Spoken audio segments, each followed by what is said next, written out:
Puji Tuhan, haleluya, salam sejahtera bagi kita semua Bapak Ibu keluarga besar GPDI LCD Magelang. Senang sekali hari ini kita kembali berjumpa dalam Renungan 79. Mari kita akan bersama-sama belajar renungan firman Tuhan. Tetapi sebelumnya bersama-sama kita mengucapkan salam revival. Saya berubah, saya berkarya, saya menjadi berkat. Puji Tuhan. Langsung saja Bapak Ibu kita membuka Alkitab kita di dalam Amsal 27 ayat yang ke-10. Demikianlah bunyi firman Tuhan. Jangan kau tinggalkan temanmu dan teman ayahmu. Jangan datang di rumah saudaramu pada waktu engkau malang. Lebih baik tetangga yang dekat daripada saudara yang jauh. Puji Tuhan, saya memberikan tema firman Tuhan hari ini adalah tetangga. Bapak Ibu yang dikasih oleh Tuhan, seberapa banyak orang-orang yang ada di sekitar saudara, yang ada di sekitar rumah kita, atau orang-orang yang ada di sekeliling kita, orang-orang yang di dekat kita.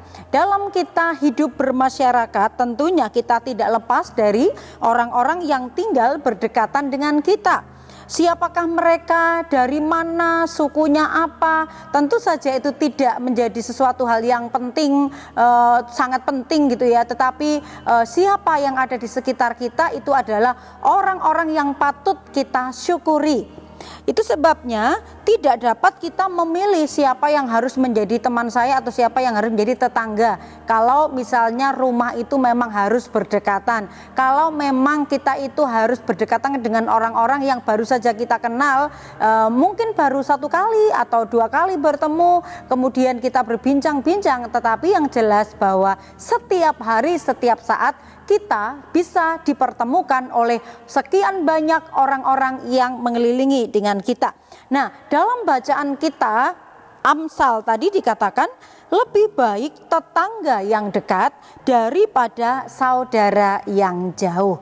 Kita memiliki saudara seiman, kita memiliki saudara kandung, kita juga memiliki saudara dalam artian teman-teman terdekat, teman kerabat atau orang-orang yang seringkali bersama-sama dengan kita. Kita juga bisa menyebutnya sebagai keluarga. Keluarga di mana kita sudah menjalin keakraban atau kebaikan sekian lama, sehingga lama-kelamaan mereka bisa menjadi seperti saudara kita. Nah, di dalam Alkitab tadi dikatakan mengapa tetangga dekat itu dituliskan lebih baik. Apakah kalau saudara kandung itu tidak lebih baik? Bapak Ibu yang dikasihi Tuhan, saudara kandung itu juga adalah anugerah, pemberian daripada Tuhan sebagai saudara sedara. Tetapi tidak menutup kemungkinan ketika kita sudah dewasa, ya ada yang pergi berpisah karena bekerja atau karena ada yang sudah berkeluarga, ya, nah dan lain sebagainya yang bisa membuat kita dengan saudara kandung atau keluarga saudara itu bisa saja terpisah-pisah. Ada yang kemungkinan satu kota, tetapi juga ada yang kemungkinan tinggalnya berjauhan dengan jarak yang jauh, misalnya di luar kota. Nah, ini bukan berarti kalau saudara kandung yang jauh itu tidak baik, tetapi karena situasi, karena jarak yang jauh, itu sebabnya kalau kita melihat tadi tetangga dekat itu dikatakan lebih baik daripada saudara yang jauh. Nah, baiknya hidup dengan tetangga adalah kalau tetangga itu tinggalnya dekat dengan kita.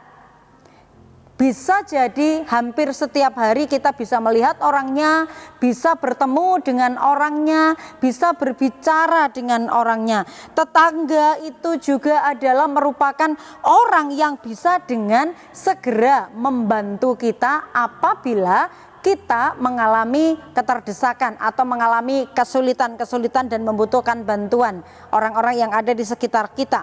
Kemudian tetangga itu juga baiknya hidup dengan tetangga juga adalah tetangga itu bisa ditemui secara langsung saat kita perlu pertolongan, karena mereka adalah orang-orang yang ada di sekitar, orang-orang yang ada di dekatnya kita. Nah, misalnya seperti apa kita membutuhkan bahwa tetangga itu bisa menjadi sebuah alatnya Tuhan memberikan bantuan atau memberikan pertolongan kepada kita. Satu misal, contohnya ketika mungkin keluarga itu memiliki seorang anak yang mengalami sakit dan dia tidak memiliki kendaraan, sementara ada tetangga dekat yang memiliki kendaraan, dia bisa meminta tolong dengan cepat karena dekat rumahnya. Atau juga mungkin ada orang-orang yang rumahnya itu sementara diincar oleh orang yang berbuat jahat. Tetangga dekat itu yang bisa dengan sigap langsung segera mencari pertolongan, atau dia sendiri yang bisa langsung terjun untuk memberikan pertolongan kepada kita. Tidak mungkin keluarga kandung kita yang mungkin tinggalnya itu di luar kota, sangat jauh, apalagi kita menghubungi mereka punya kesibukan sendiri, di telepon atau dihubungi mungkin juga terkadang bisa nyambung, terkadang tidak ya. Nah, bukan berarti mereka tidak baik, tetapi situasi, keadaan, kondisi karena jarak yang berjauhan tidak bisa dengan segera atau dengan cepat ketika kita membutuhkan mereka bisa datang karena terpisah oleh jarak juga waktu. Tetapi tetangga adalah orang yang ada di dekat kita, orang yang ada di sekitar kita. Tetangga itu bukan hanya rumah yang berdekatan dengan rumah, tetapi dengan siapa Bapak Ibu berteman, dengan siapa Bapak Ibu bergaul, orang-orang yang ada di sekitar saudara, teman kerja, rekan yang ada di kantor, teman yang mungkin sesama pedagang atau teman gereja, dimanapun Bapak Ibu Saudara berada, ada orang-orang yang ada di sekitar kita, mereka adalah tetangga, mereka adalah orang-orang yang dekat dengan kita, yang senantiasa bisa menjangkau mereka, bisa segera untuk kita berbincang, menyapa, untuk kita bisa segera meminta pertolongan saat kita membutuhkan bantuan. Nah, waktu kita berbicara dan belajar tentang tetangga ini Bapak Ibu, apa yang harus dibangun kepada kita, bagi kita juga bagi saudara-saudara kita dalam hidup bertetangga ya. Nah, yang pertama yang saya catat adalah komunikasi. Itu tentu saja harus dibangun. Bagaimanakah ketika orang mungkin dekat tetapi tidak membangun komunikasi, saling diam, tidak pernah menyapa ya. Komunikasi ini di dalamnya tentunya termasuk menyapa, kemudian juga bisa bersosialisasi dengan orang-orang yang ada di sekitar. Tidak eksklusif, aku tidak memiliki pemikiran bahwa aku tidak mau dekat dengan si A, aku tidak mau nyapa si B dan lain sebagainya. Tetapi hidup bertetangga kita harus menjaga dan memiliki komunikasi. Kemudian yang kedua, kita juga harus menjaga hubungan baik dengan tetangga kita, dengan saudara-saudara kita. Bagaimana cara kita menjaga hubungan baik itu? Kita menghormati, kita menghargai, kita memiliki kerukunan ya. Sama seperti firman Tuhan juga memberikan nasihat kepada kita supaya kita senantiasa hidup rukun satu sama lain. Kalau kita rukun, maka kita pun dapat terlibat atau melibatkan diri untuk dapat hidup saling membantu. Firman Tuhan juga tentu saja mengingatkan kita semua supaya hidup kita saling membantu. Tuhan memberikan kepada kita tetangga supaya kita memang dapat saling membantu. Kita membaca ayat Efesus 4 ayat 1 dan 2. Sebab itu aku menasehatkan kamu, aku orang yang dipenjarakan karena Tuhan, supaya hidupmu sebagai orang-orang yang telah dipanggil berpadanan dengan panggilan itu. Hendaklah kamu selalu rendah hati, lemah lembut dan sabar. Tunjukkanlah kasihmu dalam hal saling membantu. Nah, saling membantu ini ternyata Bapak Ibu dituliskan di dalam Alkitab. Ini juga adalah merupakan suatu panggilan. Karena ada orang-orang yang sebenarnya tahu seharusnya membantu orang lain, tapi hatinya tidak pernah tersentuh, hatinya tidak pernah tergerak. Kalau Bapak Ibu memiliki panggilan segera membantu, seperti firman Tuhan dalam doa puasa ya, dikatakan kita membuka mata untuk membantu atau melayani sesama kita. Jadi melayani sesama termasuk adalah merupakan panggilan untuk kita melakukan seperti kata firman Tuhan. Berikutnya, kalau Tuhan memberikan tetangga kepada kita supaya kita juga dapat saling menolong. Dalam Galatia 6 ayat yang kedua dikatakan, bertolong-tolonganlah menanggung bebanmu, demikianlah kamu memenuhi hukum Kristus. Tolong menolong, bukan hanya salah satu pihak yang ditolong, atau bukan hanya salah satu pihak yang terus menerus menolong. Itu bisa terjadi kelelahan Bapak Ibu ya, karena memberi terus. Tapi juga tidak baik apabila kita menerima ditolong terus, kemudian kita tidak pernah menolong. Firman Tuhan mengajak untuk kita melakukan dua arah. Kita juga memerlukan ditolong oleh orang, maka kita pun perlu menolong orang lain. Dan dikatakan orang yang saling tolong menolong itu adalah orang-orang yang memenuhi hukum Kristus. Bagaimanakah sikap kita? Bagaimanakah tindakan kita dengan para tetangga yang ada di sekitar kita? Apa yang dapat kita ambil pelajaran dari renungan tentang tetangga ini Bapak Ibu? Jadilah ya, kalau kita memiliki tetangga, jadilah kita sebagai tetangga, kita menjadi tetangga yang baik.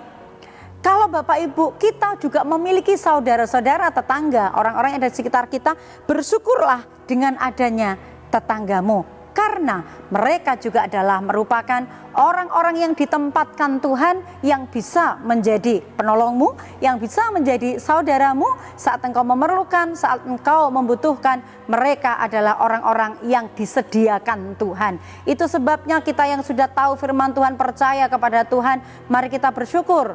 Kita memiliki tetangga dan kita juga bersyukur dapat hidup bertetangga. Supaya di mana kita berada, kita terus menjadi saksi dalam hidup bertetangga. Karena kita memiliki sifat yang baik, memiliki kelakuan yang baik, mereka dapat melihat hal-hal yang baik dari hidup kita. Dan sehingga mereka juga melihat kasih Yesus itu terlihat dan nampak bagi kita orang-orang yang percaya. Puji nama Tuhan, kita bersyukur kepada Tuhan karena Tuhan yang sudah memberikan hal-hal yang baik bagi kita untuk kita senantiasa melakukan apa yang menjadi kehendak firman Tuhan. Puji nama Tuhan, kita bersyukur kita terima firman Tuhan pada hari ini. Terima kasih, saya percaya Bapak Ibu senantiasa diberkati dengan firman Tuhan yang disampaikan oleh kami hamba-hamba Tuhan. Dan apabila Bapak Ibu diberkati, kemudian ingin menyampaikan kesaksian atau menyampaikan pokok-pokok doa tertentu, Bapak Ibu dapat menyalurkannya melalui chat WhatsApp 0813 274 288. Mari saling mendukung, kita bertumbuh bersama sebagai keluarga Allah untuk kita bertumbuh mengarah kepada Dia. Haleluya. Mari kita terima firman Tuhan ini, kita tundukkan kepala, kita berdoa. Kami bersyukur Bapa, sebab Engkau sangat baik, dengan Engkau mengirimkan orang-orang baik, tetangga-tetangga yang baik yang ada di sekitar kami, saudara-saudara seiman, teman-teman dan kerabat yang ada di sekitar kami. Kami bersyukur sebab tidak ada yang kebetulan. Engkau mempertemukan kami dengan mereka. Mereka adalah orang-orang yang dipilih, yang diutus oleh Tuhan, supaya dapat menjadi kerabat kami, menjadi saudara kami. Ketika kami mengalami kesukaran, maka kami boleh melihat melalui mereka, Engkau menjadikan mereka penolong kami. Terima kasih, kami bersyukur buat firman-Mu. Jadikan kami umat-umat-Mu supaya kami juga menjadi pribadi-pribadi yang baik, sehingga orang lain pun dapat melihat kami sebagai tetangga yang baik, yang senantiasa mencerminkan kemuliaan Tuhan dalam kehidupan kami. Terima kasih Bapa, terima kasih. Kami mengucap syukur kepada Tuhan. Bersorak-sorailah, bersukacitalah dengan segenap hati. Tuhan Allah ada di antara umat-umat-Mu GPDI El Shaddai sebagai pahlawan yang memberi kemenangan. Terima kasih Tuhan. Kami bersyukur, terima firman-Mu dalam nama Yesus. Haleluya. Amin.